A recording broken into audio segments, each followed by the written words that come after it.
Yo, what's up YouTube? It's Quavo back with another video. And today I got a damn my hands actually shit. Today I got another reaction video with y'all.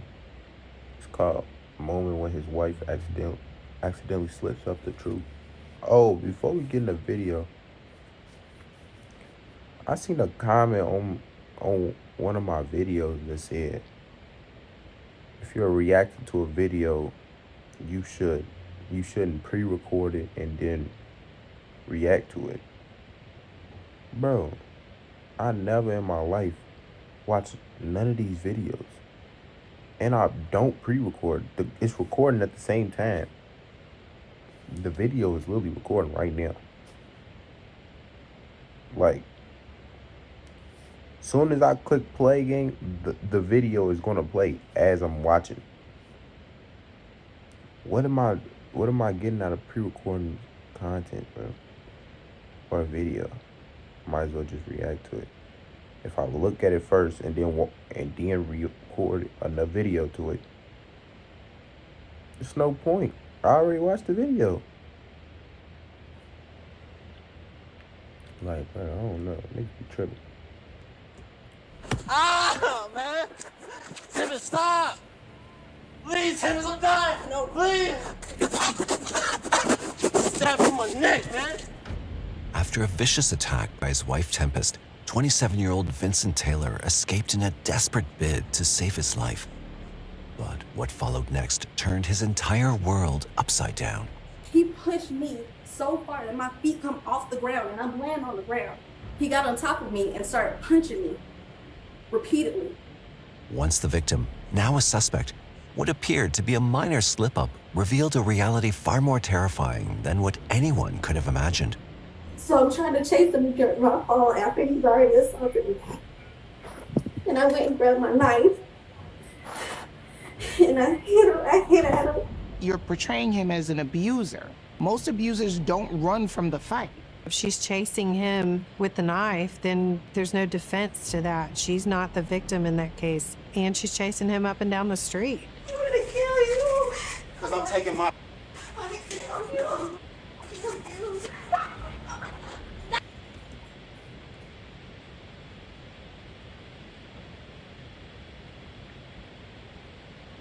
Hey, bro, girls be crazy, man. She stabbed the nigga in the neck because I wasn't no reason. My fault. I just woke up, cat. This shit's like, hey, I'm tired as hell.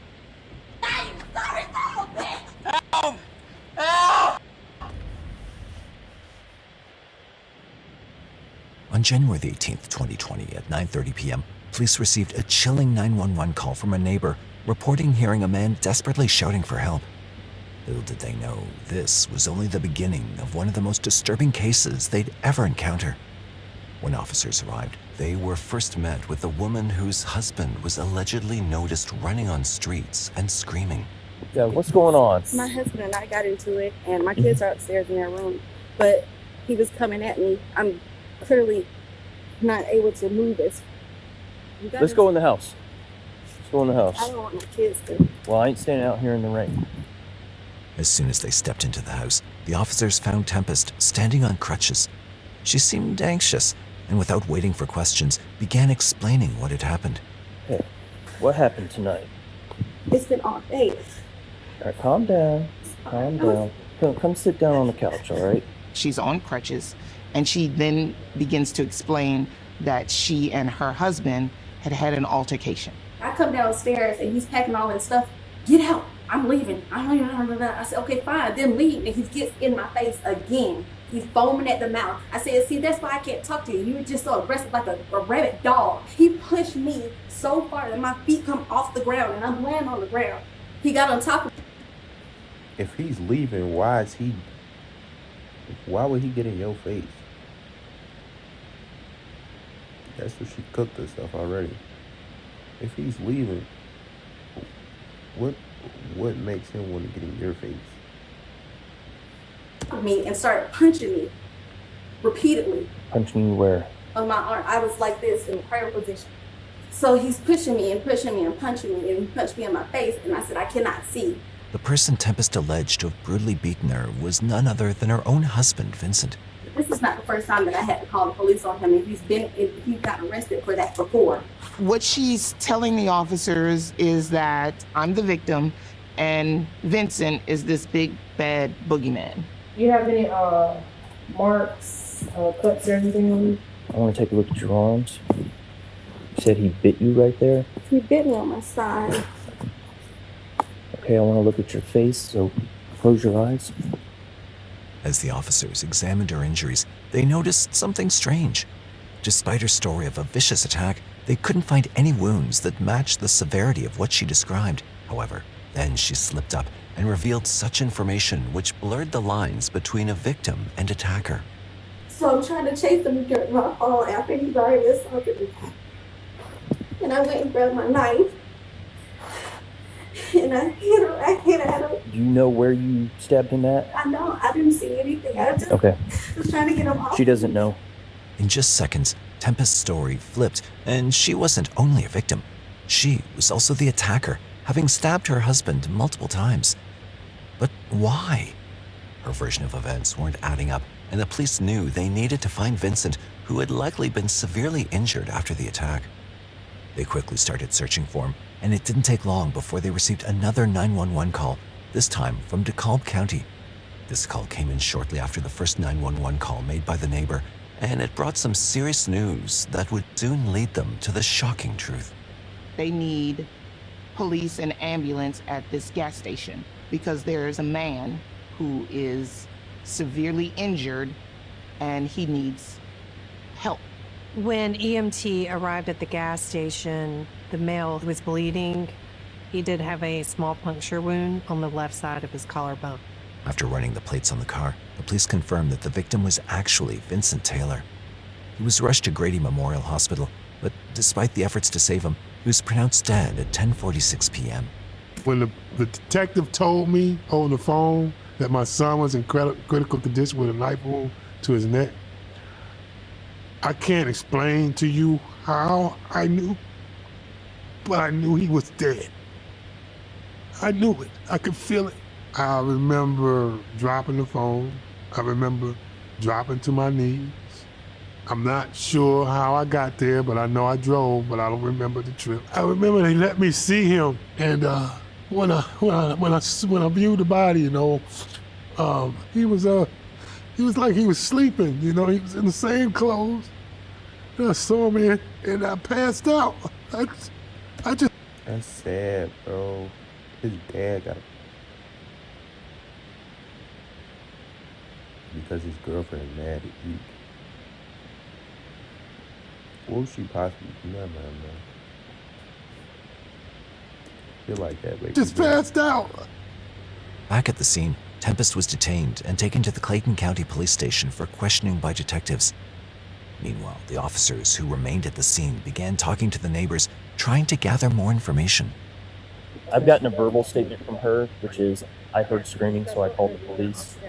If anybody else comes, just write their name down so I can put it on the log, and I'll go down there and get a statement. One of the neighbors came forward, telling the police she'd heard screaming coming from the house. She'd seen Tempest chasing Vincent down the street, and what stood out was that Tempest wasn't using her crutches. This was a crucial detail, as the police had suspected all along that Tempest had been using them to appear weak and innocent, and this sighting confirmed their suspicions. At 3 a.m., Tempest's interview at the police station finally began. We did not initially reveal to Tempest that Vincent had passed away. All right, so you and your husband, do you call him Vincent? And Vince. We wanted to go ahead and get the information that we needed and then present her with the information that he had passed away. He's punching you, he bit you, he kicked you. You got up and you grabbed the knife. What was he doing when you grabbed the knife? I don't know. I don't know. The detectives methodically walked Tempest through the details of the incident, but her story didn't hold up. She claimed she was curled up on the floor, trying to protect herself from Vincent's blows, when suddenly he jumped up. Seizing the opportunity, she said she ran to the kitchen, grabbed a knife, and chased him down to stab him. But the sequence of events didn't add up. Why would she leave her defensive position to chase him with a knife if she was truly in danger. And like, okay, I'm gonna be real. Men are usually faster than girls. I don't want to say it like, not like that, but like, in this case, like, if I'm running from somebody with a knife, why the fuck would I turn around? They said he got stabbed, not in the neck, by his collarbone. His collarbone is like right here. Unless you reach over this nigga's arm and stab this nigga like that, no. Reaching over somebody to stab him is crazy. You at least got him in the back or something. Nah, she stabbed the nigga.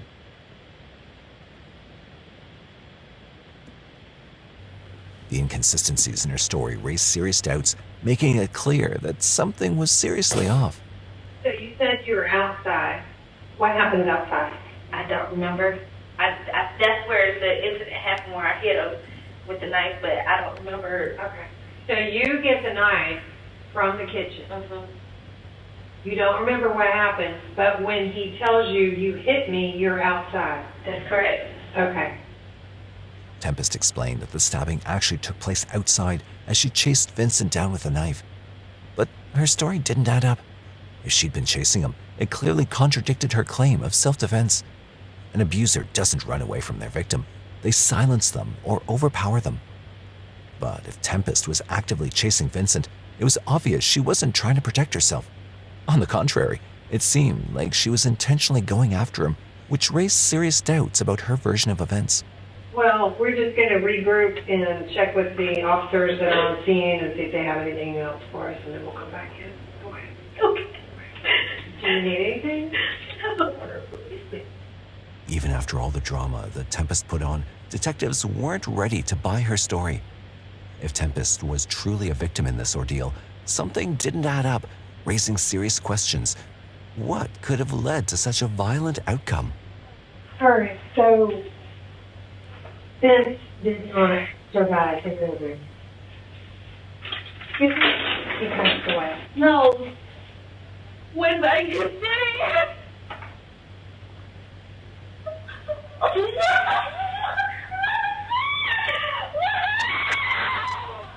Oh, why did it have been me? Why did it have been me? It was pandemonium. And that just seemed real contrived. He's the only man I ever loved. She still painted herself as the victim. What am I gonna do? What am I gonna do? To understand it all, they needed to go back to the beginning and uncover the truth about their relationship. It all started in 2010 when Vincent enrolled at the Art Institute of Atlanta to study audio production. In the first 6 months of Vincent being at the Art Institute is when he met Tempest and she came into the picture. When Vincent and Tempest started dating, they spent pretty much every day together. It seemed to make sense. They got along. She was very funny and goofy like him as well. And she was pretty much down for whatever, we wanted to do, where we wanted to hang out, where we wanted to eat. She just fit in. But not everyone saw their relationship in a positive light. From the start, something felt off about Tempest being around. Vincent came over to the house and he brought Tempest with him. And that was the first time I had ever met her. I thought she was quiet, very reserved. She wasn't someone that you could easily know. This game, you're not ready for it. Didn't get a lot out of her at the time, which concerned me. I was saying, while you're at school, kind of keep an eye on Vincent, make sure, he stays focused or whatever. And then I think her comment was, I don't have time to look out for him. I gotta look out for myself. It was about her. It wasn't about him. And that's what I didn't like in the beginning. That wasn't the only thing to be concerned about. Vincent had also dropped out of college and began taking odd jobs, all to please Tempest and take care of her. He was completely smitten with her, but as their relation progressed, things started to change. About a year in, Vincent began opening up about the problems he was having with Tempest. Vince used to confide to me a lot about how quickly Tempest could just snap at the push of a button. These mood swings don't sound like normal behavior. It wasn't just emotional tension. There were signs of physical fights too. I remember I went on this trip to Miami. When I came back, you could tell there was a fight at the house because there were some holes in the doors. I confronted him with that, and he was very quiet about who did what. He just said they had an argument, and he did not disclose what happened there. So that's where I knew that something's not right with this relationship. This is a bad relationship. Despite everything, Vincent was determined to make his relationship with Tempest work. He moved in with her and her family, hoping things would improve. Soon, they welcomed their first child, and for a while, it seemed like parenthood might bring them closer and soften the tension between them. Where you going? That moment that their daughter was born was probably one of the most pure and beautiful moments between the two. That was the first time that they shared something, on that level. Him being a dad really transformed him into the man that he was supposed to become. For a while, everything seemed fine as they settled into their new life, but soon, Tempest's behavior began to change. Her mood swings grew more intense, and she became increasingly erratic. What started as occasional... She was running a relationship. That's the only image I could push right there. She rendered a fucking relationship. He was too scared to say something, bro.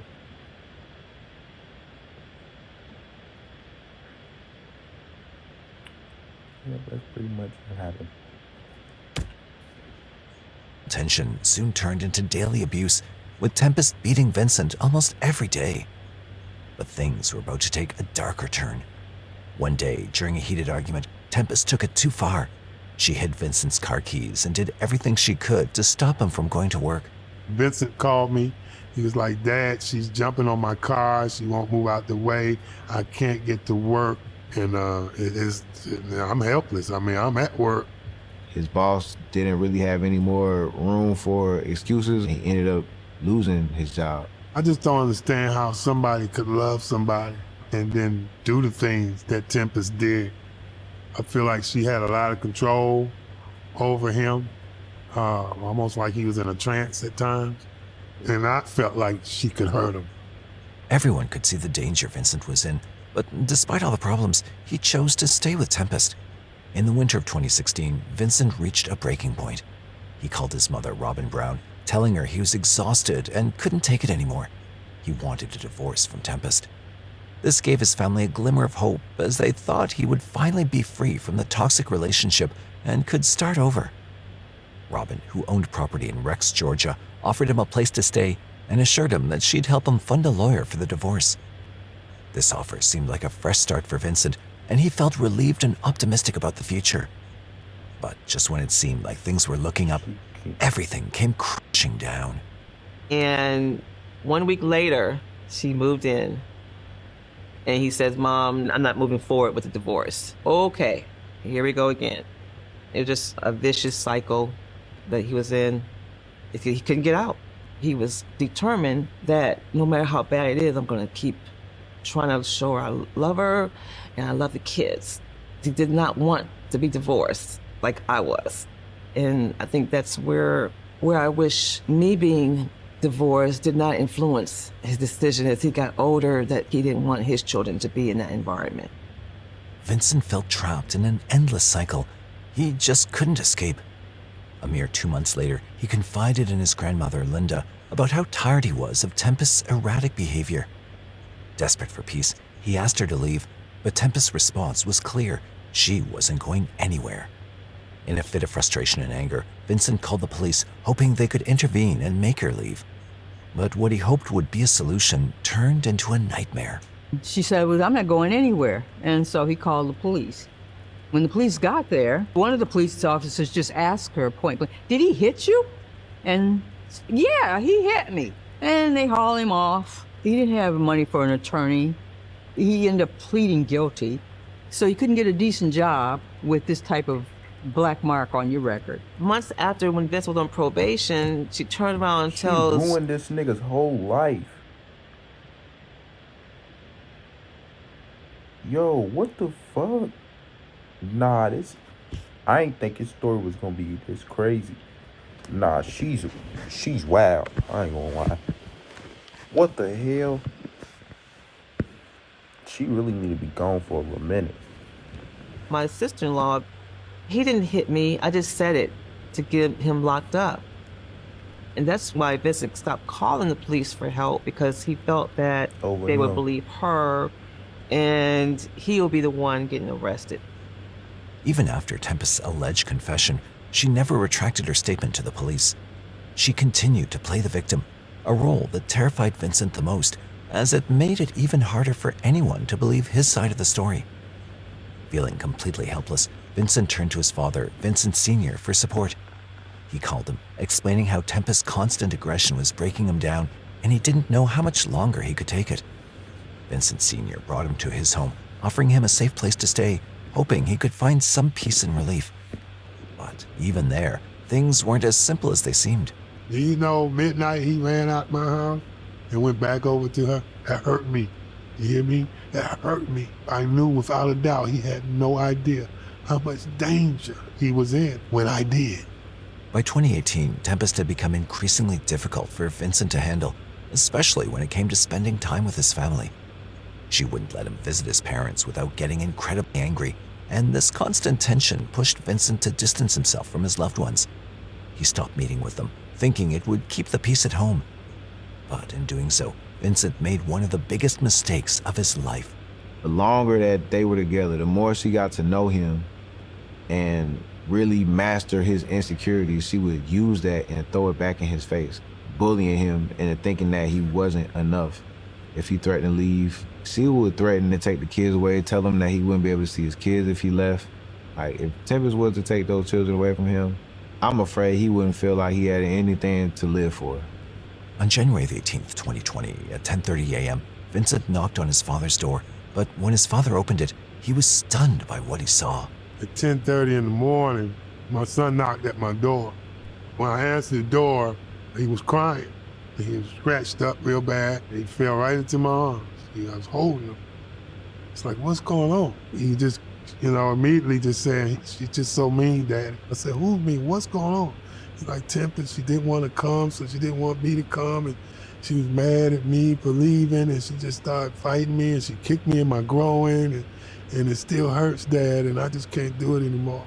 The children were still sitting in the car, and Vincent took them with him as he and his father went inside to spend the entire day together. For the first time in a long while, Vincent's lost smile returned, and he felt the warmth and comfort of his family around him. But little did they know, this would be the last time they saw Vincent smile. His life was about to change forever. Throughout the day, Tempest's repeated calls fueled her growing anger with each ring, leaving Vincent increasingly anxious. Vince did not survive his injury. Excuse me? He passed away. No. When I get there. She's sick, cuz. I just think...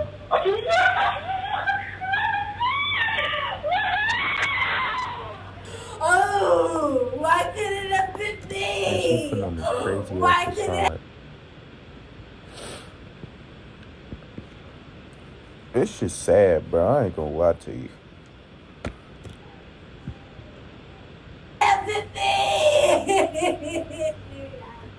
Back in the interrogation room, Tempest continued to sob for her husband's death.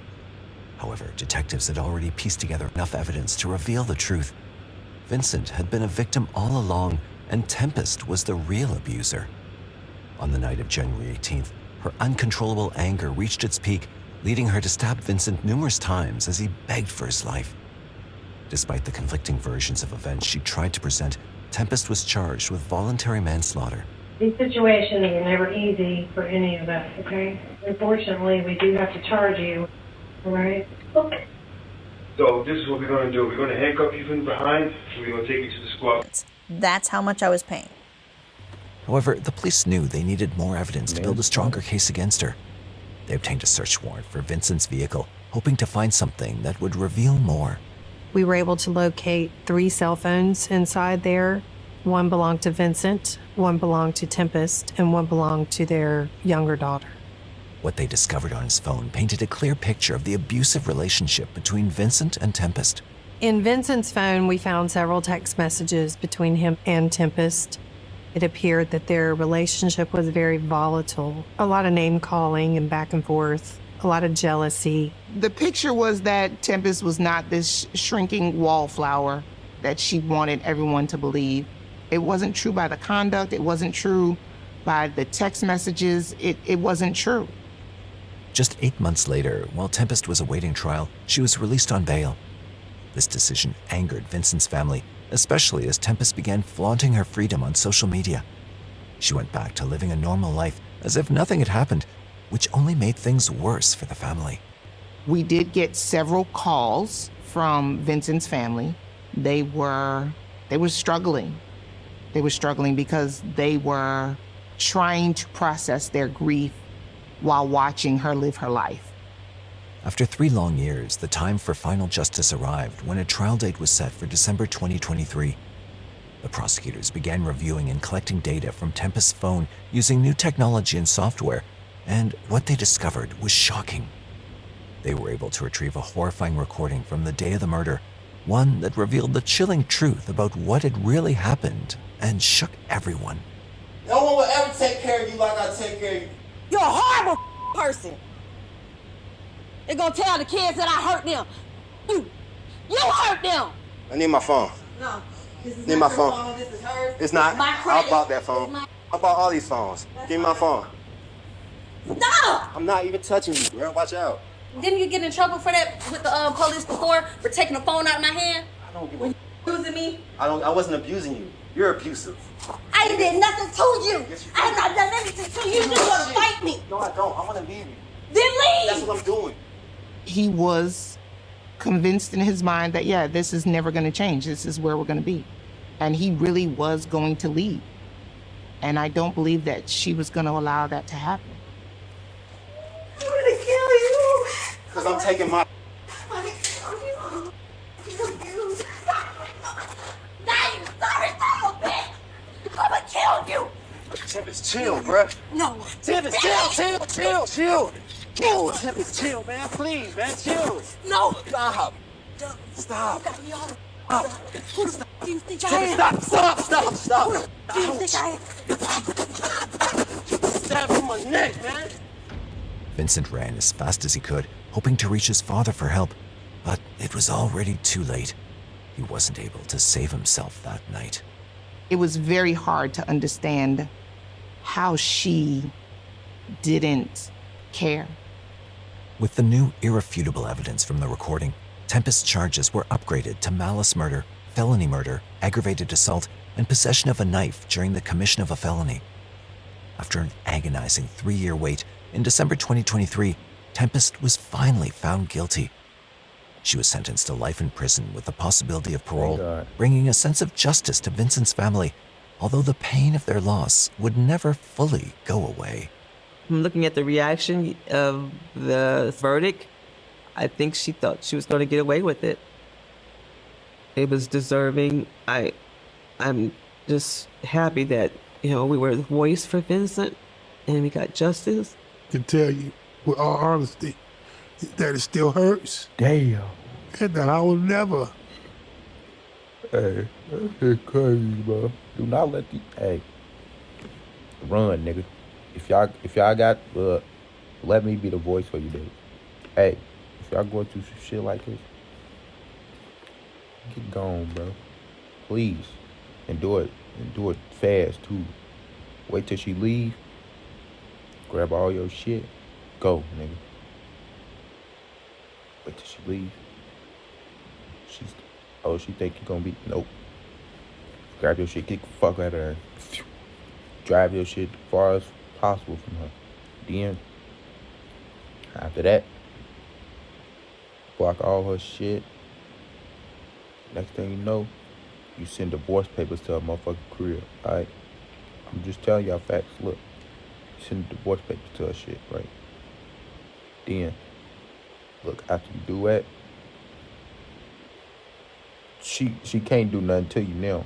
Because look, they gonna know it's her. If you file divorce and then you end up dead, she gonna be the prime suspect. Let me cook, right? Let me cook. So then after that, right, y'all show up at court, and then tell her everything that been going on, right? Tell them you been getting abused for 6 years or however many years y'all been together. If she's doing this shit, just only if you do it.